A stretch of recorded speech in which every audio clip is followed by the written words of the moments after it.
This is going to be a fun segment on the Disruptor segment because joining us now is Andy Meehan. He's running for the Republican primary for Congress in Pennsylvania's 1st District. And his logo is Republi-Can! Exclamation. Liberty, opportunity, and justice. Of course, he's looking for justice. I'm looking for justice, too. Who was it that said on the debates, Andy, they wanted marijuana justice? Was that Juan Castro? And I want justice too. And in fact, I want so much justice. Kiara, can you play my justice promo? Can we do that? And then we'll get Andy on. Kiara, tell me when you have that up because I want to play my justice promo because, I want justice too. I mean, Juan Castro wants marijuana justice. There's a lot of justice going on. And, of course, the social justice Democrats, I don't know what they want. But here it is, Andy. Here's my justice promo. John Fredericks. I want coffee justice. Like when I get a bad cup of coffee, I'm really pissed. I ask for a cold beer and I get it warm or it's lukewarm. What about beer justice? I'm discriminated against because I don't have a car with government plates on it. I get parking tickets. I want Washington, D.C. parking justice. Stay connected online and take them wherever you go. To get the free John Fredericks Show app, follow on Twitter at JF Radio Show. I want internet justice, coffee justice, beer justice, parking ticket justice. I want all kinds of justice. All right, Andy Meehan. How many tiers of justice can we possibly have in this country? I know we got 2 now. I don't know how many. I want definitely coffee justice. That's my number one thing. Andy, I've already had that coffee justice this morning. I've had a couple cups. So I mean, when you Andy, be honest. I mean, you're like me. You're from the Northeast. I mean, coffee to us is a big deal, right? You go to the corner thing, you get a container of coffee. I came to the South and they didn't even know what a container was. I want a container of coffee. They're like, huh? So you go to Starbucks, they want to put a whizzle stick in it. That pisses me off. I just want to get a cup of coffee. And when I get a cup of coffee and it's no good, I mean, that really makes me mad. And I have no justice for that. Nobody cares. I have nowhere to turn. It's wrong, Andy. Yeah, well, get in line with complaints about coffee because there's a long list of people that have that same thing. All right, Andy Meehan with us. He's a businessman. And he's the grandson of the late legendary Philadelphia GOP party boss when there was a Republican Party in Philadelphia, Austin Meehan, and you're running for the Republican primary nomination in Pennsylvania's 1st District. Why are you challenging a Republican? Why don't you let him be? What's your beef? Well, I got a challenge on one thing, your assertion that I'm challenging a Republican. If you look at the voting record of Congressman Fitzpatrick, he doesn't vote or act like a Republican. In fact, he acts like a moderate to liberal-leaning Democrat. So that would be the swift answer to your question. All right, but the Republicans are afraid they're going to lose the House. I'm sure that the whole Republican National Committee is mad that you're running because, if you beat him, then they're going to put it as a seat that's going to flip back to the Democrats because he's the moderate candidate. So how are you going to fend all that off? Well, the Republican establishment is not the arbiter of this, Joe. The voters in Bucks County and Montgomery County, PA District 1, are the arbiter. So I'm planning on taking my platform of liberty, economic opportunity, and justice to the people and let them decide what's best for us and not these mucky mucks up county and the establishment types. So what's your number one issue? Well, I've got the 3 issues, really. The issues of liberty, economic opportunity, and justice, okay? So liberty is the expansion of government. I'm a big advocate for limited government. I think we see a lot of problems in our country that have come about because of the consolidation of wealth and power in Washington, D.C., and I think that needs to be reversed. I think power needs to be put back closer to the people where the money is raised and the money is spent, and not where it's all moved around by the bureaucrats and the politicians in Washington. So that's a big part of my campaign.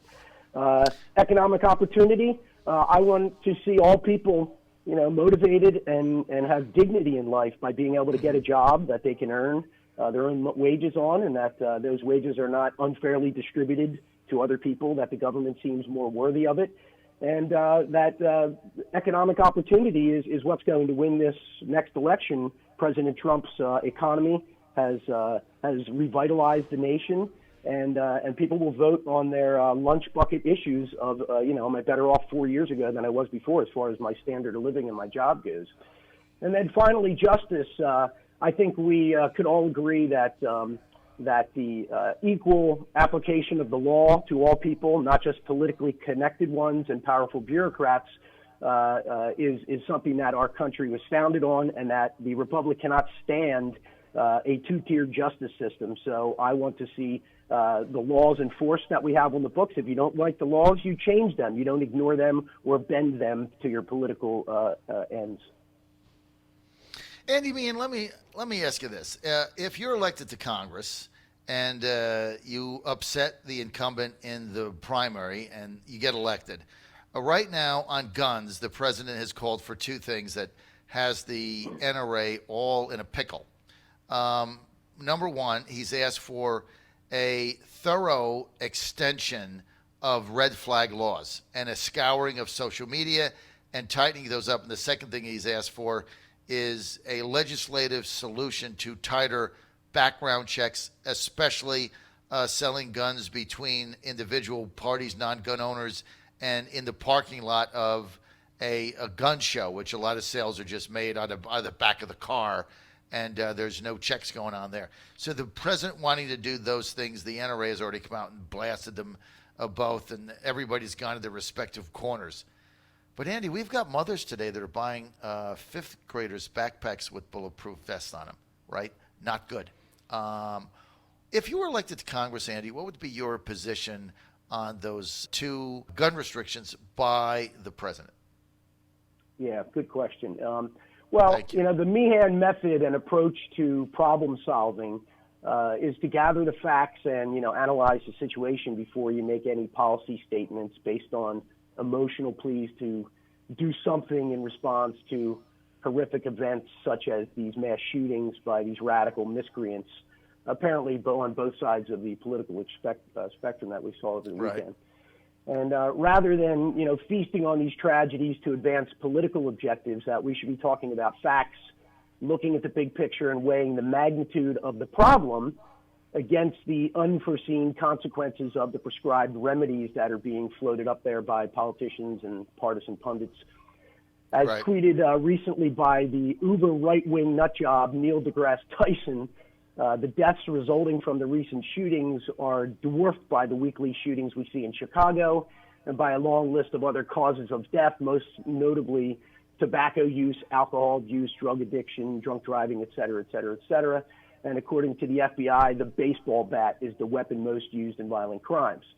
So, but these mass shootings are so horrific and terrifying that they evoke much more emotion and attention. So we cast our gaze on this relatively small contributor to death in America and take our eyes off of the things that actually cause the most carnage on a daily basis. So as a result, we spend a disproportionate amount of time and money relative to the actual impact on society. So before we engage in kind of knee-jerk reactions legislatively that involve massive increases in the power and scope of the government at the potential expense of our civil liberties and constitutional rights, we should consider the big picture. So I want to see the details of these legislative solutions being offered up and take a long, hard look at You've got the detail, Andy. You got to answer the question. I mean, mass shootings and at what cost to our civil Andy, liberties and due process will they come. So my agenda is about getting real and making decisions based on facts and not fear. The intersection of the Constitution, law enforcement, and mental health issues surrounding these red flag laws a filibuster, Andy. Demands a facts-based and not a fear-based virtual signaling. Understanding that the game of the political left is the confiscation of guns, we're on the edge of a very slippery slope here with one incremental chipping away of our rights after another. And let's not forget about the last time that the powers of government were expanded in response to an act of terror, which was 9/11. The Patriot Act was quickly enacted, giving Washington, D.C. expanded powers of surveillance with the purported Listen, you got to be able to have a conversation, Andy. This is a one-way filibuster that's going nowhere. These powers were massively abused. All right, we got to turn them down, Kiara. All right, Andy, look, we're not having a conversation. What we're doing here is we're having an Andy Meehan filibuster. Now, you might be able to do that with your buddies there. You're not going to do it with us. So I'm going to have to turn you down. So you have to have a conversation. And you talked for 8 minutes and didn't answer the question. And the question I posed to you is yes or no. You know what the details are. Would you vote for the president's gun legislation, which is increasing the red flag laws? And the second thing is tightening the background checks. You're in Congress. You're running for Congress. Are you going to vote for that? Yay or nay? Now we're going to turn your mic back on. Go ahead. Answer my question. That show that the red flag laws are not effective in reducing mass shootings or saving any lives. So I'm skeptical of them. No, I'm not for red flag laws at all. As for expanding background checks, I'm open to having a conversation about that. I want to see what the details are and what civil liberties and constitutional rights are going to be sacrificed in order to reach, to get that. So I'm open for a discussion on that, but I'm going to err on the side of liberty and keeping the powers of the government down and maintaining our constitutional rights. All right, so basically you wouldn't do anything. Let's get to China. No, that's not what I said, Joe. I yes, said it that is. I'm open to the conversation. Well, first of all, my name is John. It's not Joe, not but for red flag whatever. laws. Okay, so let's move on. The president's tariffs with China, are you in favor of those or not?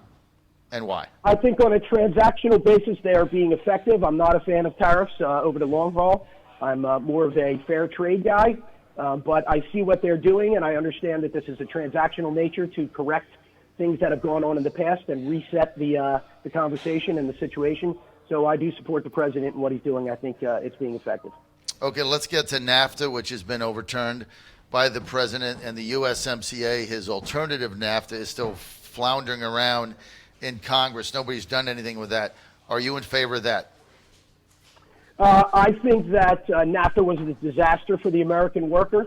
I think that America has been exporting jobs at the same time that we've becoming the world's policeman and being more of a welfare state. So American citizens and taxpayers can't stand having less jobs and more obligations for funding things that don't relate to our lifestyle and our own happiness and situation. So I'm all for resetting the standard of what's fair and making sure that American workers have a fair shot and that we're not sending jobs overseas. Increasing minimum wage. It really is. It befuddles me why the government has to get involved in a private business transaction between an employer and an entry-level employee, who most of the time is really just happy to be able to have a job and earn the wages that the fruits of their labor justify, and that a lot less young people and entry-level people, the people that are at the bottom of the economic scale, will be employed by enacting a $15 minimum wage, because there's a lot of employers out there that run who knows pool swim clubs, delis, restaurants, you name it, any variety of jobs. They can't afford to pay young folks $15 an hour. They could, we're looking at the possible replacement of employees with robots now. So by raising the minimum wage, you make it more likely that people are going to have less jobs than more jobs. So I'm not for that. All right, let's talk about your race for the Republican nomination, going against an incumbent. There's a lot of Republican incumbents retiring because they don't want to run with this president, is what we've heard through the grapevine, that they can say they're tired or they want to do something else. But the wave of retirements in the GOP at the federal level right now seem to be people that don't want to deal with the president. They don't want to run on the same platform with him. They don't want to deal with his tweets. What say you? They can't take all this success that he's bringing to our country, I guess. Good answer, right? So what's their problem? What's their beef? Our country is better off now than it has been for 40 years. So they should get out of the way, is what I say. Get out of the way and let people in there. If you get elected to Congress, are you going to back the president's agenda? I mean, you just abandoned him on his red flag laws. Can we count on Andy Meehan to back the president's America First agenda, yes or no?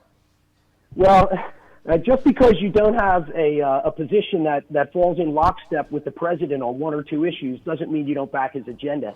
I 100% support the president. I personally feel like if he had not stood up and won and beaten Hillary Clinton, that this country would be in a really, really, really bad position with government corruption, spending, taxes. I mean, the whole gamut. So I am definitely a big advocate of President Trump. Anybody that knows me in Bucks County knows I was a big supporter of the president in the run-up to the 2016 election. So if there's one or two items that I disagree with on the president, and I'll offer up another item that I disagree with the president on. This recent spending bill, I disagree with that. I think the government is spending too much money. We need to go on a diet, and we need to trim back this $22 trillion in debt that we have, Obamacare, all these things that come about with the big government set up in Washington. So I disagree on that spending bill. But for the most part, on just about every other thing, I agree with the president. But when I disagree with the president, I'll come out and say it. I'm not somebody that walks in lockstep with anybody. I've got my own positions and beliefs, and we can all disagree on things, and we don't have to agree on 100% of everything. Andy Meehan, so your detractors are saying this. Look, you're disrupting the primary. You're causing your opponent to spend money that he could otherwise spend to beat the Democrat. Bucks County is not red. Is not red. It's trending blue. I mean, his millions, right? His millions. Here's little Andy Meehan, the financial advisor, businessman, going up against Goliath, right? Well, that's the way it is. He's got all the money, so I'm not worried about his money.